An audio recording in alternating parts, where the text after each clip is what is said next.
बॉलीवुड में कुछ सितारे अपनी एक्टिंग के लिए मशहूर होते हैं, कुछ अपने स्टाइल के लिए और कुछ अपने बयानों के लिए। और जब बात बयानों और विवादों की आती है तो एक नाम, उर्वशी रौतेला का नाम जरूर सामने आता है।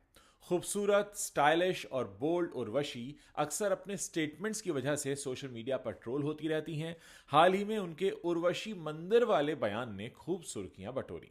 लेकिन क्या आप जानते हैं, ये पहला मौका नहीं है जब उर्वशी अपने बयानों की वजह से चर्चा में आई हैं। आज हम बात करेंगे उर्वशी रौतेला के 5 ऐसे वायरल स्टेटमेंट्स की और कंट्रोवर्सीज की जिनके बारे में सुनते ही लोग भड़क गए और उन पर बवाल खड़ा हो गया। पहले तो शुरू करते हैं उर्वशी मंदिर विवाद से। पहला विवाद यही है, उर्वशी मंदिर वाला। हाल ही में उर्वशी ने एक इंटरव्यू में दावा किया कि उत्तराखंड के बद्रीनाथ के पास उनके नाम का भी एक मंदिर है जहां लोग उनकी पूजा करते हैं। अब यह सुनकर हर कोई हैरान रह गया। सोशल मीडिया पर लोगों ने सवाल पूछने शुरू कर दिए कि क्या वाकई उर्वशी रौतेला इतनी मशहूर हैं कि उनके नाम पर मंदिर बन गया है। लेकिन जल्द ही सच्चाई सामने आ गई। बद्रीनाथ के तीर्थ पुरोहितों और स्थानीय लोगों ने इस दावे को सिरे से खारिज कर दिया। उनका कहना था कि यह मंदिर पौराणिक अप्सरा उर्वशी देवी को समर्पित है, जो हिंदू पौराणिक कथाओं में एक महत्वपूर्ण किरदार है। इसका उर्वशी रौतेला से कोई लेना देना नहीं है। इसके बाद सोशल मीडिया पर ट्रोलर्स की फौज उनके पीछे पड़ गई। कुछ यूजर्स ने लिखा, उर्वशी जी, अप्सरा उर्वशी और आप में थोड़ा फर्क है। तो किसी ने मीम्स बनाकर उनका मजाक उड़ाया। विवाद बढ़ता देखकर उर्वशी की पीआर टीम ने सफाई दी कि उनके बयान को गलत तरीके से समझा गया है। उर्वशी ने भी कहा कि वो सिर्फ मजाक कर रही थी और लोगों ने इसे गंभीरता से ले लिया। लेकिन तब तक देर हो चुकी थी। इस बयान ने उर्वशी को एक बार फिर ट्रोल्स का निशाना बना दिया। सवाल यह है कि क्या उर्वशी ने जानबूझकर ऐसा बयान दिया ताकि सुर्खियों में रहें, या फिर ये वाकई ये गलतफहमी थी या कोई मजाक था। बात करते हैं इसके बाद सैफ अली खान पर हुए हमले के दौरान जो उन्होंने बयान दिया था। दूसरा विवाद सैफ अली खान पर हुए हमले को लेकर उस वक्त हुआ था जब उर्वशी का बयान सामने आया था। जनवरी 2025 में सैफ अली खान पर एक हमला हुआ जिसने पूरे बॉलीवुड को हिलाकर रख दिया। इस घटना पर जब उर्वशी से एक इवेंट में सवाल पूछा गया तो उनका जवाब सुनकर हर कोई दंग रह गया। उर्वशी ने कहा कि यह घटना बहुत दुखद है, लेकिन फिर तुरंत बात को घुमाकर उन्होंने अपनी फिल्म डाकू महाराज की सक्सेस और अपने माता पिता से मिली डायमंड रोलेक्स घड़ी की तारीफ करने लगी वो अचानक। अब जरा सोचिए, गंभीर सवाल पूछा गया था कि सैफ अली खान पर हमला हुआ है और उन्होंने कहा, देखिए मुझे इतनी महंगी वॉच मिली है। अब यह सुनकर सोशल मीडिया पर लोगों ने उर्वशी को ब्यूटी विदाउट ब्रेन कहकर ट्रोल करना शुरू कर दिया। कुछ ने लिखा, सैफ की बात छोड़ो, उर्वशी तो अपनी घड़ी का प्रमोशन कर रही हैं।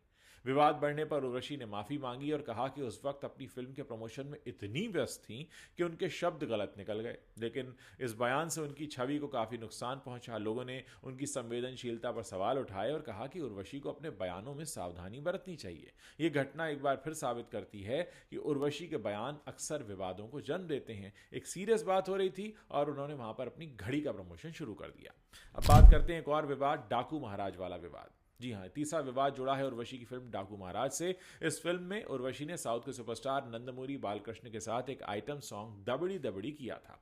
इस गाने में दोनों के बीच 34 साल का उम्र का अंतर और कुछ बोल्ड डांस मूव्स को लेकर सोशल मीडिया पर काफी बवाल हुआ। कुछ सोशल मीडिया यूजर्स ने गाने को अश्लील करार दिया और उर्वशी के किरदार को लेकर सवाल उठाए।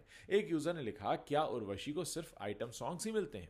विवाद बढ़ने पर उर्वशी ने सोशल मीडिया पर अपनी परफॉर्मेंस का बचाव किया और कहा कि यह गाना उनकी मेहनत और कला का हिस्सा है और इसे गलत तरीके से नहीं देखा जाना चाहिए। लेकिन ट्रोलिंग यहां रुकी नहीं। इस गाने ने फिल्म की रिलीज के समय खूब सुर्खियां बटोरी और उर्वशी एक बार फिर चर्चा में आ गई। उसमें जो कुछ डांस मूव्स थे वो काफी अश्लील थे, भद्दे थे और लोगों को गंदे लग रहे थे।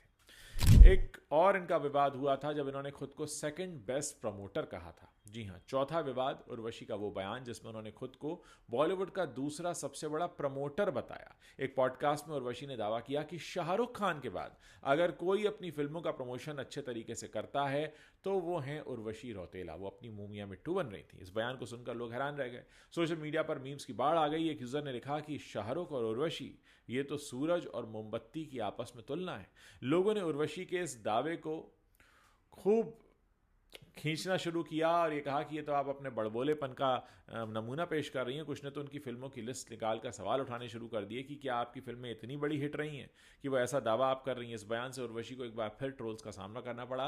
हालांकि उर्वशी ने इस पर कोई सफाई नहीं दी, लेकिन उनके फैंस ने उनका बचाव करते हुए कहा कि वो सिर्फ अपनी मेहनत की तारीफ कर रही थी। यानी उर्वशी रौतेला अक्सर अपनी तारीफ करते करते करते करते बॉर्डर क्रॉस करके कहीं और चली जाती हैं।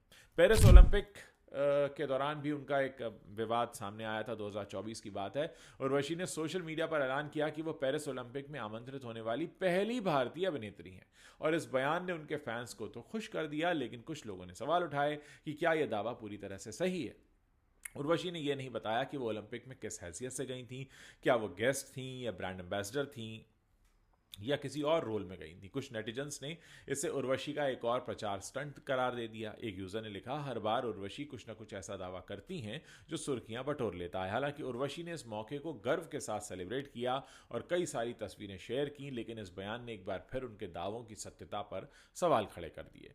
तो दोस्तों, ये थे उर्वशी रौतेला के वो 5 वायरल स्टेटमेंट्स और उनसे जुड़े विवाद। चाहे उर्वशी मंदिर की बात हो जो कि झूठा निकला, चाहे सैफ अली खान के गंभीर सवाल पर एक इतना हल्का सा जवाब हो, या फिर डाकू महाराज का वो गाना जिनके साथ वो परफॉर्म कर रही थी, 34 साल का फ़र्क था और इतने गंदे डांस मूव और इतनी अश्लील तरह के डांस मूव्स उसमें थे कि लोग काफ़ी उसको देखकर सवाल उठाने लगे थे। लेकिन एक बात तो यहाँ माननी पड़ेगी कि उर्वशी रौतेला जब अपने घर से बाहर निकलती हैं और उन्हें पता होता है कि वो प्रेस से या मीडिया से मिलने जा रही हैं, तो उनके दिमाग में कुछ घूमना शुरू हो जाता है कि आज मुझे क्या बोलना है। आप चाहे उर्वशी मंदिर वाले बयान को सुने, जिसमें उनसे कई बार पूछा, दैनिक भास्कर का वो इंटरव्यू था, उनसे कई बार पूछा कि आप उर्वशी, आप अपने नाम पर बने मंदिर की बात कर रही हैं, जिसका मतलब है कि आपके ऊपर मंदिर बना है। उन्होंने कहा हाँ, मेरे नाम पर ही है, और वो 1 किलोमीटर दूर है बद्रीनाथ से, जबकि वो उर्वशी देवी का मंदिर है। सैफ अली खान वाला जब मामला हुआ था तो बड़ा सीरियस होकर उनसे सवाल पूछा गया था कि भाई सैफ अली खान पर अभी अटैक हुआ है, आप क्या कहेंगे उसके बारे में। उन्होंने कहा, देखिए मेरी पिक्चर इतनी बड़ी हिट हो गई है कि मेरे घर वालों ने मुझे इतनी महंगी घड़ी दे दी है, अब इसे संभाल के तो रखना पड़ेगा। मतलब वो पता नहीं किस जोन में चली जाती हैं। अच्छा, अब उर्वशी रौतेला अपने बारे में ये भी कहती रही हैं कि मैं बहुत ही पढ़ाई में बहुत अच्छी थी, मैं काफ़ी आगे जाना चाहती थी, और वो बार बार ये कहती नहीं कि लेकिन बचपन से ही उनका रुझान जो हो गया था वो ब्यूटी पेजेंट्स की तरफ हो गया था और ब्यूटी पेजेंट्स की तरफ जाने लगी थी। लेकिन आप कुल मिलाकर देखें तो उर्वशी रौतेला बार बार कुछ ना कुछ अपनी बातों का ऐसा नमूना पेश करती हैं कि वो खुद नमूना बनकर रह जाती हैं, और बहुत सारे लोग अब उनको सीरियसली लेना बंद कर चुके हैं। तो एक इसका असर उनके करियर पर यह पड़ सकता है कि अगर उनकी ऐसी इमेज हो जाती है कि वो तो कुछ भी बोलती हैं, तो हो यह सकता है कि उनको जो ब्रांड एंडोर्समेंट की डील्स आ रही हैं या आने वाली हैं उस पर असर हो सकता है, क्योंकि कोई भी ब्रांड एक ऐसे स्टार के साथ एसोसिएट नहीं होना चाहेगा जिसकी कही गई बात की कोई वैल्यू ही ना हो। और अपनी ये इमेज उर्वशी रौतेला ने खुद बनाई है, जहां पर वो बार बार ऐसी बातें कहती हैं जिसे सुनकर या तो लोग हंसते हैं या उन्हें ट्रोल करते हैं या उनकी खिंचाई करते हैं, यानी वो अपने आप में एक चलता फिरता मजाक या चुटकुला बन जाती हैं। उम्मीद है अगली बार उर्वशी रौतेला जब प्रेस के या मीडिया के सामने आएंगी तो या तो कम बोलेंगी या सोच समझकर बोलेंगी, जिससे उनका इस तरह का मजाक ना बने। आप लोग इस पर अपनी क्या राय रखते हैं, मेरे इस वीडियो के नीचे कमेंट सेक्शन है, वहां पर लिखना मत भूलिएगा। और जाते जाते इस चैनल को आप सब्सक्राइब कर सकते हैं और हमें बता सकते हैं कि आगे आप और किस तरह के वीडियोस हमारे साथ देखना चाहेंगे।